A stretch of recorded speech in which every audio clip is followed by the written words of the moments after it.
I'm your host, Tegan McLaughlin, I'm your host, Jordan Jones. and you are listening to the Cougar Den podcast. Today we have a special guest today. We have Richie Glenn.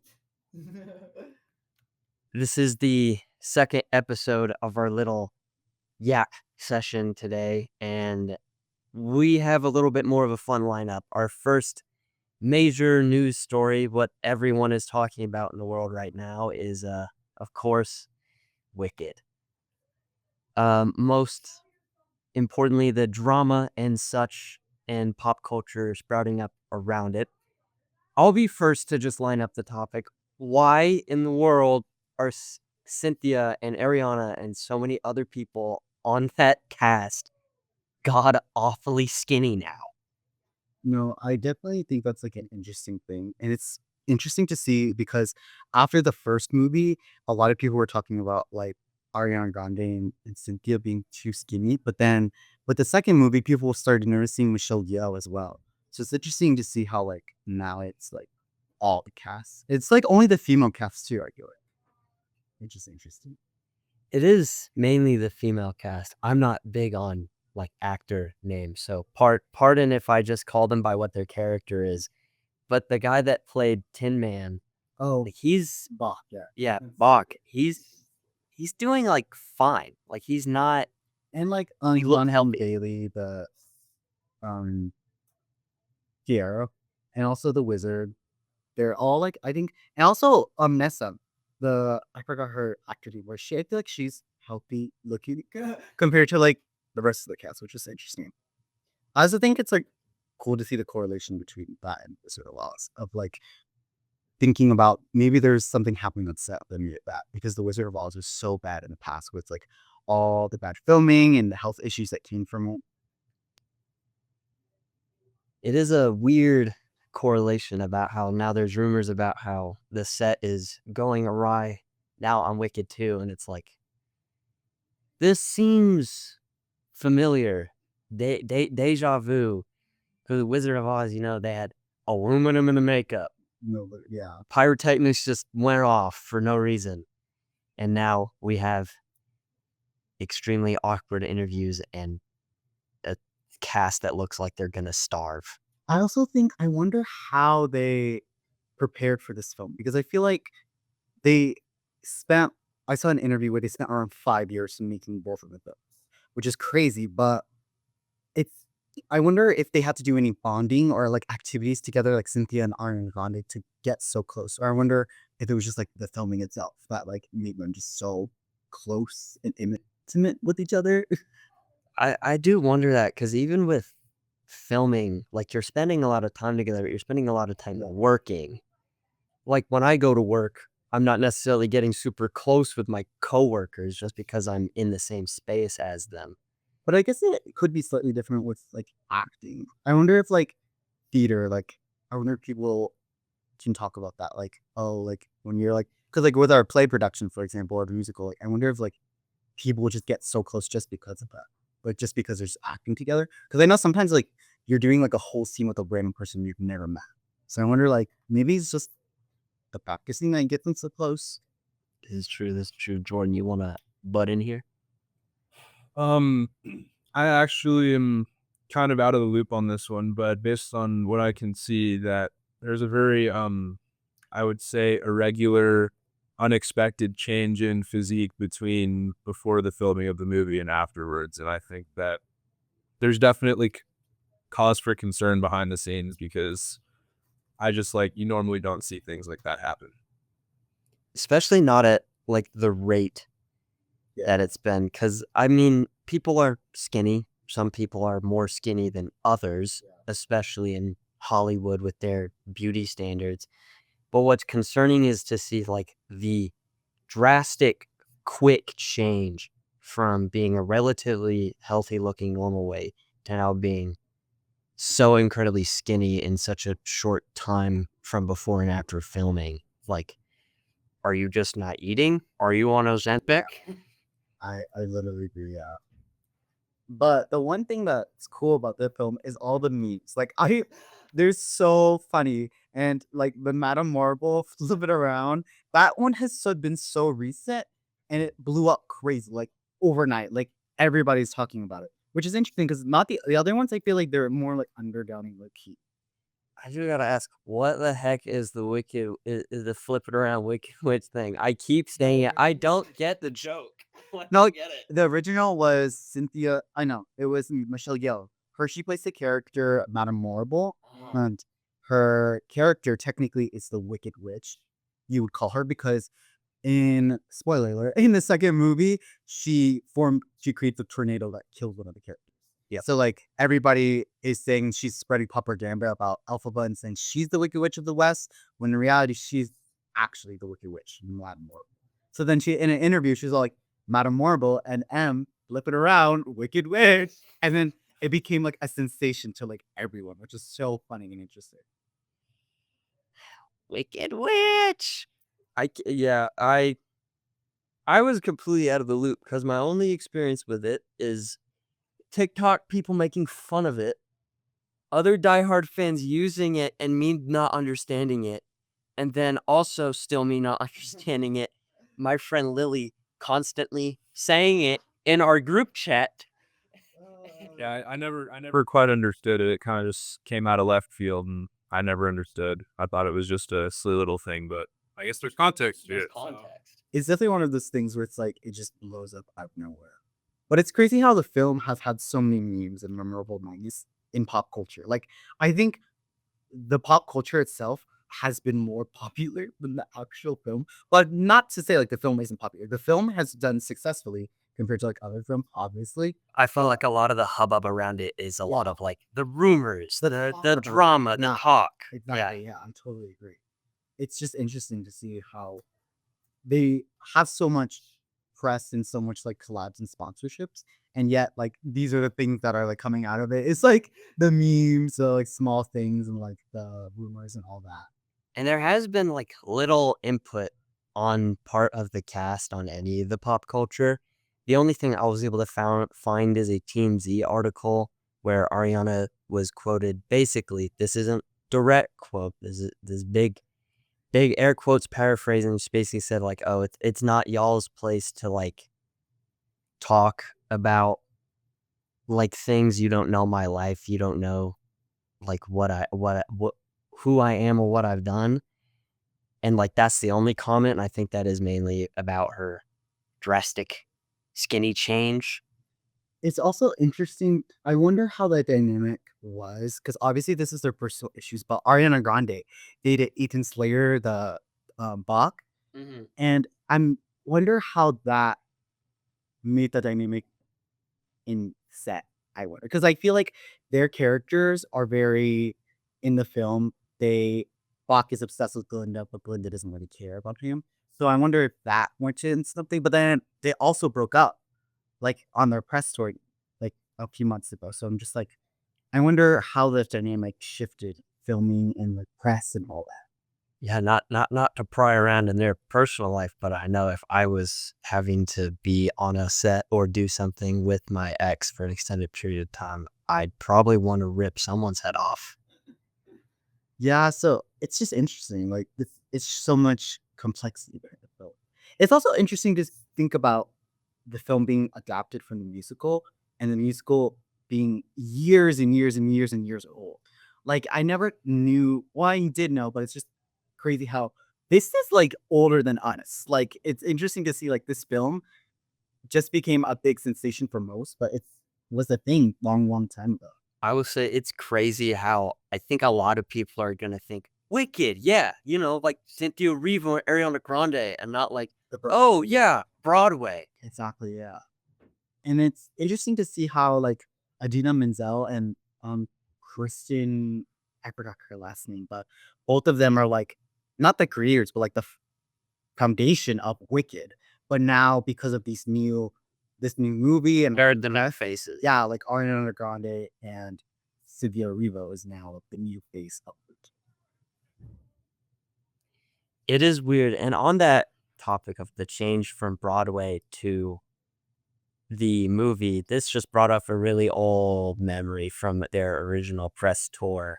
think for Wicked one that I just think is funny to bring up again of another comment of like the actors kind of getting mad at like fans' input. I remember someone posted on Twitter the Poster the poster Yes. where they made it look like the Broadway, and then not to hyperbolize it, but Scipio Revo kind of low key crashed out on interview in Twitter, like about how it was like disrespectful, and it's really weird seeing that change from how one tiny little poster change, and then one of the star actors kind of, in my personal opinion, blew up a little too much for a very small thing, to now with all this hubbub about their personal lives now in for Wicked 2, the lack of a comment on really anyone's end. Yeah. That was something I remember before the film got popular. That was a big thing everybody was talking about. And it's interesting because I think Cynthia has addressed it now. And she literally said it was just like she was having a bad day. So it's crazy how like something like that just like I don't know, I feel like gets blown out of proportion because I think like the person making the poster just wanted to adapt to like they had no bad or ill intentions of like we're erasing Cynthia away from like they just Yeah, wanted to no. like make it the Broadway poster. Yeah, it's the Broadway poster because, of course, these Broadway shows are cool. Like, I'm not a theater nerd, but I kind of am. But when I think Beetlejuice, I don't think the movie. I think the musical because I really like that musical a lot.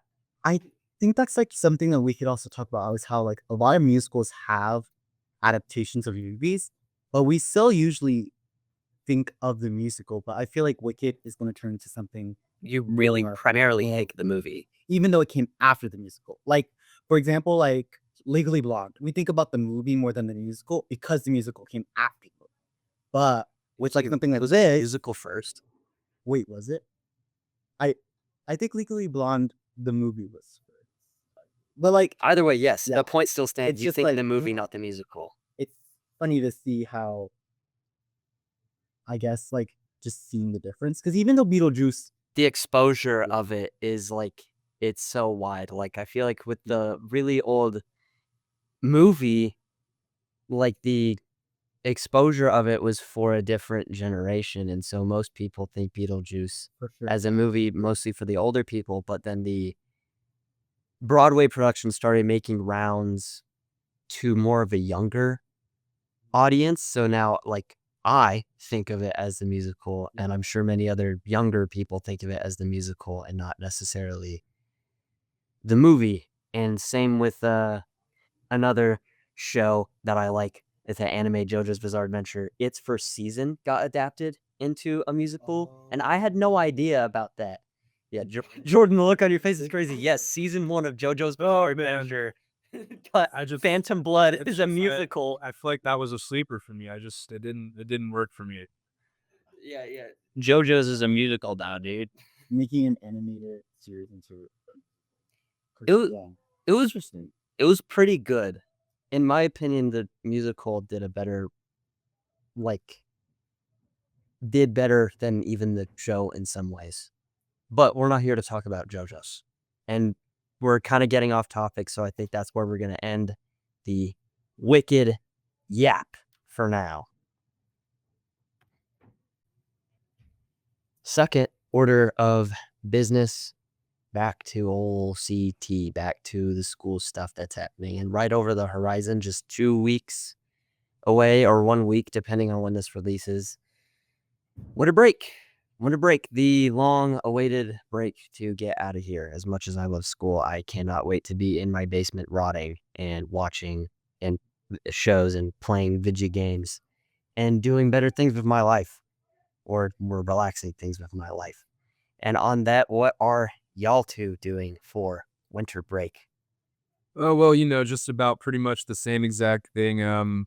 Rotting is pretty cool and stuff like that. And then there's also Christmas. So, presents and food and things like that. So it's always a good time. Very awaited. And, it's like the longest break we get besides summer. So what's not to love about it? Yeah, I would agree. Same with me. Not really going anywhere, not plans, but I'm excited for the gift giving season. I love gift giving, and it's such a. I think winter is just one of those things where like you can't not feel the festivities, even if you don't celebrate. It's nice to feel Feel the holiday the spirit. holiday spirit, yeah, and like just cozy around this winter holiday. And speaking of Christmas or any winter holiday or any gift giving holiday that y'all are doing, what's on the list? What are we hoping to get here? Oh boy. Well, you know, I asked for a new graphics card. I don't know how well received. I don't know how well my dad received that. What graphics card are we going for, boy? 3090? You know, I'm an AMD person, so I was like, how about that 7900? And he was like, yeah, man, you that I don't know, but you know, to be expected. They're a little bit pricey, but you know, one can hope. One can hope. Well, yeah, I think I already had something at the top of my list, but I already got it from my parents. What'd you get? Or I really wanted a new. This is so stupid. I really wanted a new hair dryer, so I got the Shark Lamb. It's like that Dyson dupe. Yeah, and got for my birthday and Christmas gift. So I was super. No, that's so real. I also got a new hair dryer. It wasn't on my Christmas list, but my mom got a new one, and then she gave me her also relatively new one. Cues on your list, okay? My list? Oh, that's a wonderful question. I have a couple things. Money at the top of everything. I'm trying to save up, but mostly because there are a couple games that I want to get. I'm a humongous nerd. Because I really want to get a game called Disco Elysium. One of my favorite games of all time. It was free on PlayStation, but then they removed it off of like its free catalog, and it costs money now, and I lost access to it. Exactly. So now I have to buy it again if I want to play it again. So that, but also like my big ticket item, I want to get a laptop, MacBook primarily, but I'm also doing my research on just anything because I know Windows is a more versatile operating system. Because, having a Mac is useful for life and school. And what is it called? The Apple. What's not family? Apple. Like, it's just I forgot what it's called. It's like Apple something where it's like everything connects, which is like Oh yeah, it's like umbrella of products with the No. iCloud and stuff. the app. It's not family, but like that's Yeah. the biggest pro I think that MacBook has. It's like having everything connected. That's like so weird. And as much as I'm like doing research in Windows, dude, once you're in Apple, you never leave Apple. Because I've had iPhones all my life, or not all my life. I've had 2 iPhones, but my phones have been Apple products, and my computers, whenever I've had access to them, or before they got super old, were other older, cheaper MacBooks. This brings up I have a random question. With that, what preference do you guys have between a desktop and then a laptop? Because I feel like a PC is useful for running hard things, hard games, but I feel like I don't know, having a laptop is super nice. You can bring it anywhere, but like it's not as strong. You can't run as many things on it. So it's just which ones do you guys prefer? Generally, I would say I've definitely had my fair share of both, and in honesty, I feel like I prefer having a desktop more, just because unless the laptop is really powerful, I note that I feel like I can't really do as much as I'm hoping to. And yeah, it's convenient being portable, but just like being able to run things at high power is a very good convenience, and I always appreciate having a desktop for that reason. For me, I'd probably say laptop. I have a desktop and it runs really well and I love it. But in terms of like running games and such, I have a PlayStation 5 and most, if not all of my friends also have a PlayStation 5. Like my main group that I play games with. So I mainly stick to that. So then what my computer tends to fall to is either playing old games that I can't play on my PlayStation 5 anymore, like old Nintendo games. Like play like old Pokemons and such, or old like PlayStation games, like for stuff for the PS3 or the Xbox 360, like Halo Reach or Fallout in Vegas, and then general actual work, which, for media, I want to be able to edit at home and such, because this is pretty much all I do. And so I'd like a laptop to be able to do that more portably. But in terms of performance, a desktop is always going to be better and a laptop is always going to be worse. But in terms of what I want to use computers for, a laptop's probably where I'm going to stray more towards too. I will say the one thing I love about desktop is how many modifications you can have. Your setup can be pink, can be blue, can be white. What keyboard you get, what mouse you get, the mouse pad, what like case you want for your PC, like the colors you want, like all the modifications. I feel like sometimes outweigh what you can do with a laptop, which is like super. So And I feel like one of the big things is that you can choose really like how powerful you want to customize it. The power is entirely in your hands to determine what you would want to use a desktop for, and that's like the whole appeal of being able to build your own. The custom building is definitely a big thing. I know when I go to college or just have my own place and some more money, I do generally want to build my own PC, because mine is a pre-built, or technically my dad like built it, but it's not like I'm an RTX 3090 with a custom cage, water cooling, and like 25 fans. Like I don't have all the bells and whistles. So one day I'm eventually going to spend probably a hefty paycheck or two on all that. Make it maybe 5 because stuff's been on the up recently. It's been getting pretty pricey. Exactly. I'm aware. It's been getting really bad. So moving on for finals week, what are you guys scared of? What classes are you scared of? How are you guys going to study? I'm having to lock in extremely on Algebra 2 and Physics. Everything else is pretty easy. AP Lang, or not to diss on any of you fellas that struggle with language arts. For me, language arts is super easy. Like I already wrote my final Slay essay. It was like 4 pages. Light work, and so that's already pretty fine. And the MCQ, like the practice multiple choice quiz for that, I can't really study for. It's random. I walk in, I go on College Board, I take it.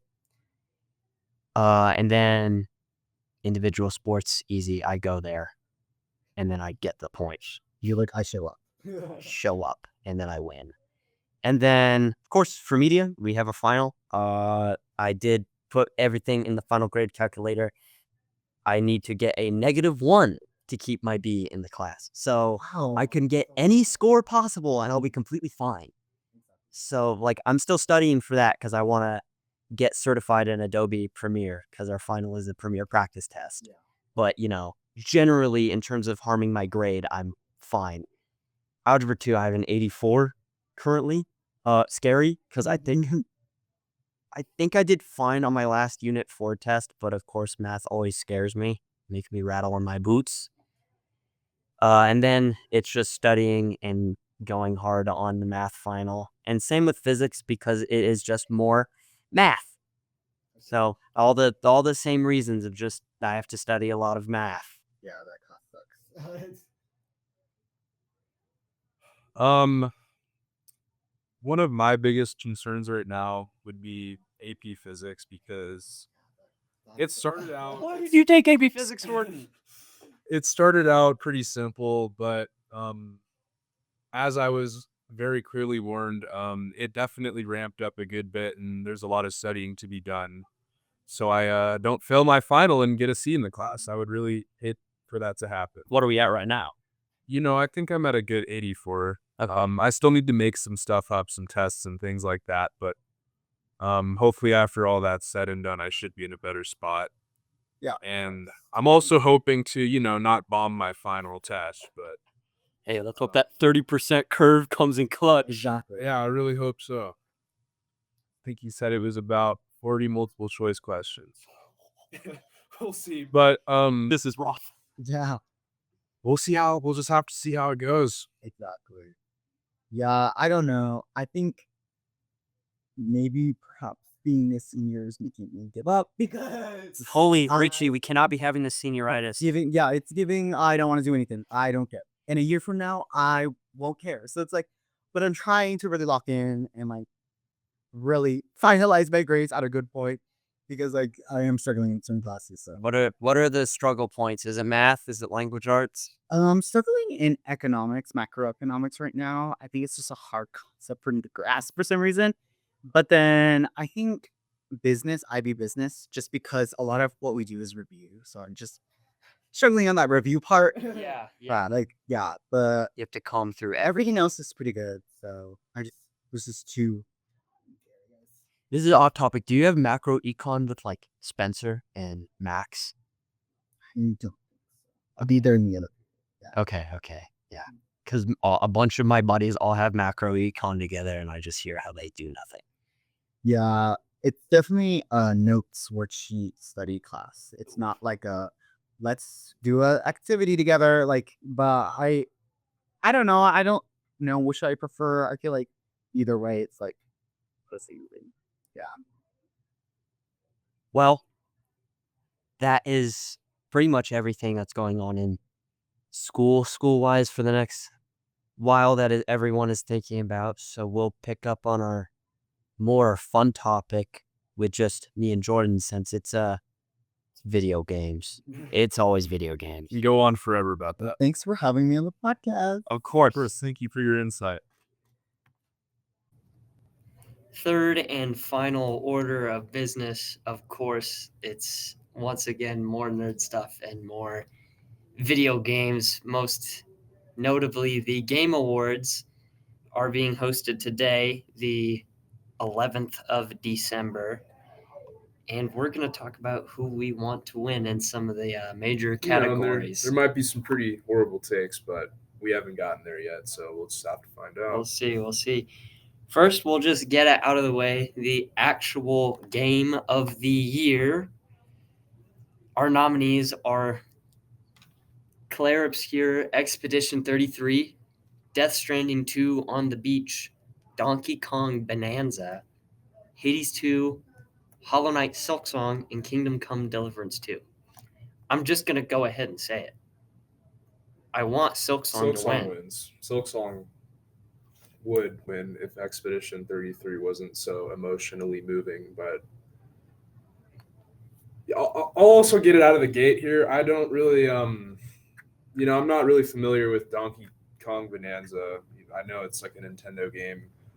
I'm not sure what Kingdom Come Deliverance 2 is either. So really it's between Silksong, Hades 2, Death Stranding, and Claire Obscure. Expedition 33 I do not think should win, but what do I know? I've never played it, so. A lot of people think it is going to win because I guess everyone says it's the greatest game ever. But I'm just going to say, when Silksong came out, Steam's storefront crashed, gone. Xbox's storefront gone, crashed. PlayStation's storefront gone, crashed. Nintendo Switch's storefront gone, crashed. Expedition 33, I haven't heard any talk of it until it got nominated for all of these awards. Silksong, I've been hearing for years. The thing about Expedition 33 is I feel like until it came out, nobody really knew what it was, but everyone knew Silksong because they'd been waiting for it for 7 years roughly. So I think at that point, it's a battle of which one was more anticipated, and I think naturally it would be Silksong because Silksong was this whole thing. And then obviously the predecessor, Hollow Knight, was just the greatest thing ever back in the day. So people were really excited for that one. I wouldn't be mad if Death Stranding 2 wins either. I really like Death Stranding 2. It's been a highlight game of my year, and I haven't even finished it yet because it takes a very long time. But I wouldn't be mad if that one wins, but I feel like it's just quite simply between Silksong and Expedition. The thing about Death Stranding 2 is, I don't really know anything about it, but I've never heard anything actually super critical about it. And obviously I know that Hideo Kojima obviously does very good work with his games. very thorough. Kojima's a goated developer. Let's see. Best narrative. We can do that. It's the best story because I mean, I don't quite even really simply, know any Ghost of of these, but- Yote wins this. Best narrative, the best story of a game for the year are the nominees are Expedition 33, Death Stranding 2, Ghost of Yote, Kingdom Come Deliverance 2, and Silent Hill F. Quite simply, Ghost of Yote wins this. On the first episode, I yapped about Ghost of Yote and my experience with it. Beginning, I've beaten it, and now I'm beating it again for a second time. It is so peak. It is one of the greatest stories I've ever played.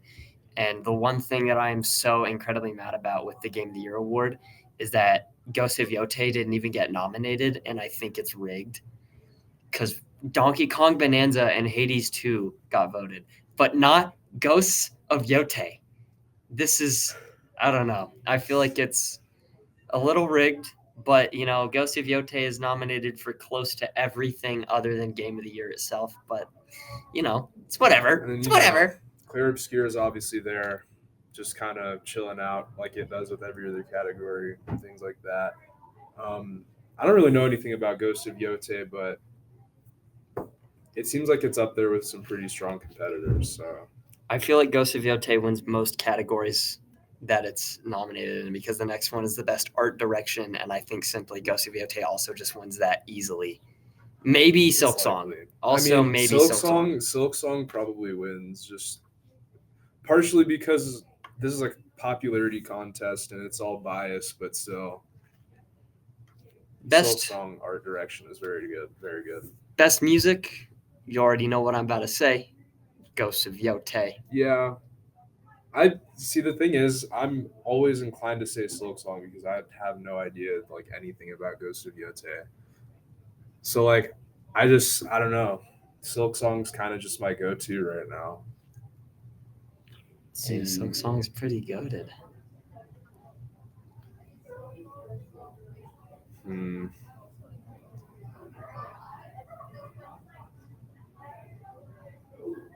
We can do ongoing game. Ongoing game, okay. Best ongoing game, as in live service games that like are still like active right now. Final Fantasy, Fortnite, Helldivers 2, Marvel Rivals, and No Man's Sky. As ironic as it is, Fortnite's up for an award. Can't believe it in the Big 25. In the Big 25. It's unbelievable. I think this one's definitely between Fortnite and Helldivers. I wish No Man's Sky had more of a say in it just because that game is simply incredible and they've been really, really adamant on updating it. I can't believe they're still updating it. From when it first released, they've been updating it very frequently. No Man's Sky had like a cyberpunk level comeback. It's like the biggest game ever, basically. Like there's just so many places to go. Like you cannot explore the vast expanse of that game ever in your lifetime. I think Helldivers wins this one though. I've heard very good things about Helldivers. It is very fun, although currently it is a little buggy and unbalanced, but they fix that at times at least. Yeah. Let's see what we've got here. Indie game. Best indie game. Hollow Knight Silk Song. What? Who said that? I mean, I'm not going to disagree. I think that it's just funny seeing Expedition 33 because when you see the game and you realize and you see how popular it is, it's like, oh, there's absolutely no way that that's an indie game, right? Mm-hmm. But it is. It definitely is.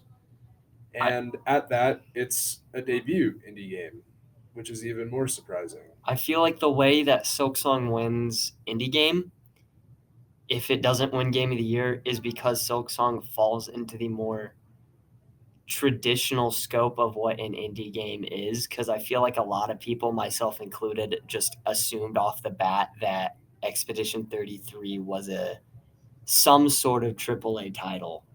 Yeah, and then I think AAA games are like having a studio and a publisher and all that, right? Yeah, I kind of associate it with like the established studios like Ubisoft, EA, Respawn, like these big ticket companies that have been in the industry for a while. Yeah.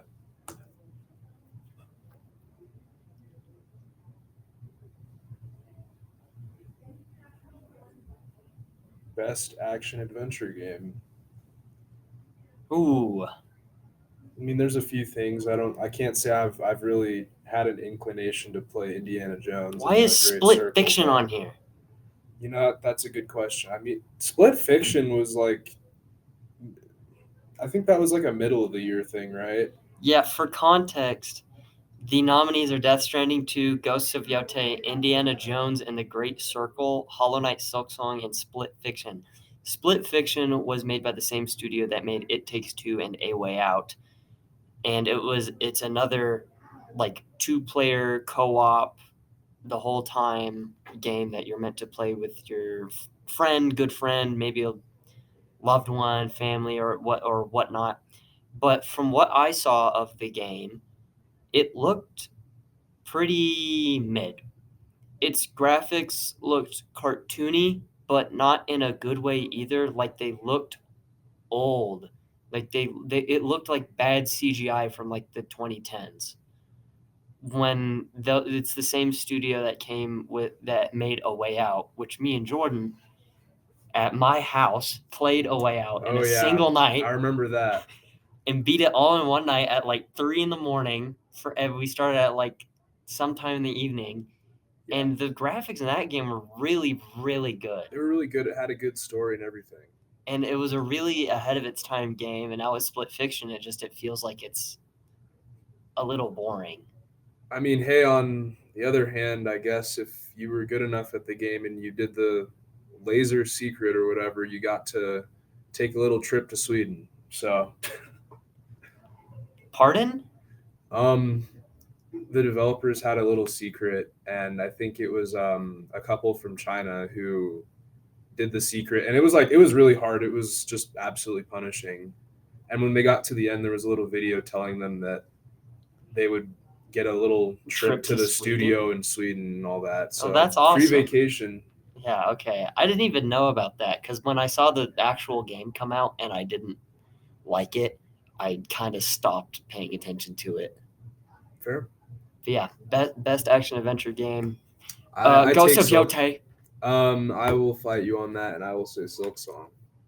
I know you're gonna say Silksong. You're gonna say Silksong for everything, just like how I'm gonna say. It's my go-to. I don't know what to tell you. Hey, Yotei's my go-to as well. But yeah, I think Yotei was really good. But I also think Silksong was really good. I wouldn't be mad if Silksong won either. Did you play it? Not on my own personal system and not all of it, no. Okay. I'm going to buy it. Okay? Let's see what we've got.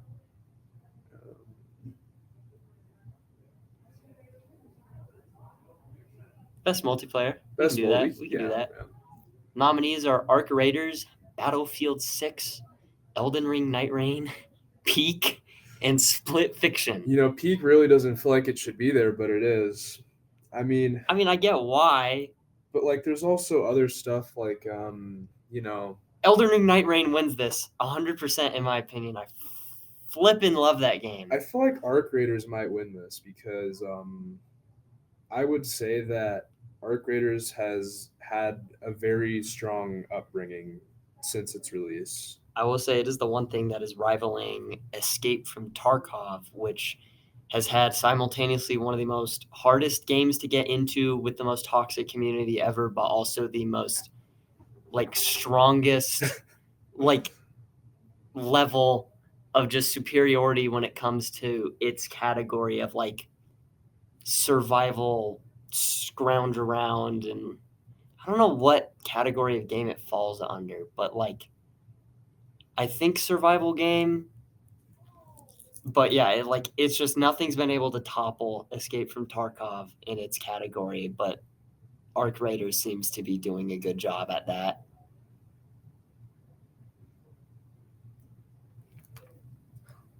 I can't say there's any other categories that are really that interesting, to be honest with you. Yeah, everything else, it's most anticipated game, which are just games that people are excited for and they haven't come out yet, which Just GTA 6. People have been waiting for that since the PS4 era. Yeah. And that's all that we are really inclined to say anything about. Silk Song Really? should win, by the way. I think that there's no debate about that. You think Silk Song should win everything? I do, yeah. I do. I'm not going to hide that from you. Like, simply put, it should. I like Silk Song. It looks very good.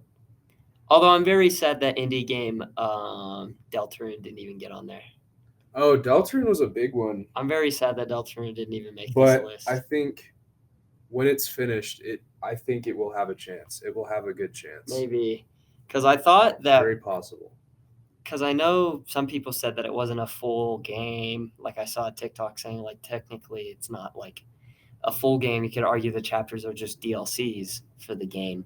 But at the same time, if I'm remembering correctly, last year wasn't Shadow the Erdtree Elden Ring's DLC up on the nominee block? I believe so, yes. I think was it up for Game of the Year? I thought it was. I would and think so. Then but Baldur's Gate 3 beat it out of the water. Yeah. Deservedly, by the way. Yeah. Yeah, I'm not sure. I can't believe people were hating on Baldur's Gate 3 last year. I've been playing it again recently. I love it. I can't say I have no opinions on it really because I haven't played it enough to know. Extremely good. If you love D&D, you will like Baldur's Gate. And even if you don't like D&D, you will probably like Baldur's Gate because a lot of the strong reasons why people don't like D&D are because they have to use their imagination, and Baldur's Gate does the heavy lifting for you because it's a video game. Of course. But anyway, we'll talk about a second topic here. Why not? Patter timeout, not going to lie to you. Music. What's the newest music that we've been listening to? Spotify Wrapped just came out. Which, Jordan, by the what's your way, top is artist? Spotify Wrapped is a total fraud, and I have no idea what they were talking. I already don't remember what my top artist was because they were absolutely lying to me. Spotify Wrapped is just purely fraud. Pull that Spotify Wrapped up now, then, twin. No. Yes. No. Yes. No. For the podcast. For the My podcast. Spotify Wrapped is garbage. Dude. What is your top artist? That's the problem. I don't know. Yeah. Pull it up. Let me judge this. You're gonna judge hard. Then. JPEG Mafia? You're gonna judge hard. Let me show you. Osama-san? Hold on. Let me pull this up. Like, see who is that? I don't. Well, I don't know. Jordan Amari Jones. You're listening to Lexicat? I'm niche, bro. I'm niche. You're niche? I'm niche. You're niche? Yeah. Wow, apparently. dude. I mean, apparently that's like. I wouldn't say that's even true to What? reality. Like, that's not the thing that I would say has been going on. Lexicat? I haven't even heard of a Lexicat song. See, that's the thing. Like I couldn't think of a Lexicat song. I don't know what they're talking about. Are they even in your top 5 songs? I guess, but like I definitely did not listen to them that much for them to be in number 1. My top artist was Bob Dylan. Not a surprise to anyone if you know me. I love that. My listening age was 80. Oh, mine was 22. So yeah, you youngin. I'm We're 80. different. I'm 80 years old, We're bro. different. I'm old. I'm Ankh. I'm the Ankh. And then I believe my other top 5 was, I think it was Bob Dylan, Green Day, Shep Gold, Avenged Sevenfold, and I think it was Dire Straits, if I remember correctly. yeah, I would honestly argue with Spotify and say that my top artist was undebatably Porter Robinson because it just was. I don't agree with them on whoever Lexicat is. Like I don't know like what the hell they're talking about. I agree with my top artists. You know, Bob Dylan. I definitely don't. Bob Dylan is not surprising for me, although I'm surprised Avenged Sevenfold still made it to the top 5. I love Avenged Sevenfold. They're my favorite metal band of like all time. But like I feel like I listened to them much less this year because I spent the last 2 years of my life pretty much only listening to Sevenfold. and I started getting tired of them a little this year, but now I'm getting back into them because their concert, they're coming to Denver in August, and I'm going to be poor after I go to that because I'm probably going to get good tickets too because you can't stop me. Why would we? I like Avenged Sevenfold a lot. I like it a lot. We hear it. Yeah, I don't know. Spotify Wrapped is full of crap. I kind of rhymed, but not really. So, Oh, Jordan Bars. Jordan, when are we going to get a feature with Blade? Blade. Yeah. Oh, When are we going to get a feature with Blade and Two Hollis? Two Hollis Blade crossover? Absolutely not. Never happening. Yes. Not in a million years. There's no chance. We are all bumping the new Mario Judah. We're all bumping Two Hollis. New Mario Judah, new Two Hollis. All right, we're getting way off track. It's getting whack. We're gonna call that a day. We talked about music, we talked about video games, and we talked about the important news for the school and the world. That was episode 2 of the Cougars Den podcast. We will get to you back in episode 3, probably shortly after this winter break. We love y'all. Until next time. Stay warm or don't. It just depends on whether or not it's like 60 degrees outside in the middle of winter. We'll see. We're all dreaming of a white Christmas. Happy holidays, happy New Year's, and goodbye.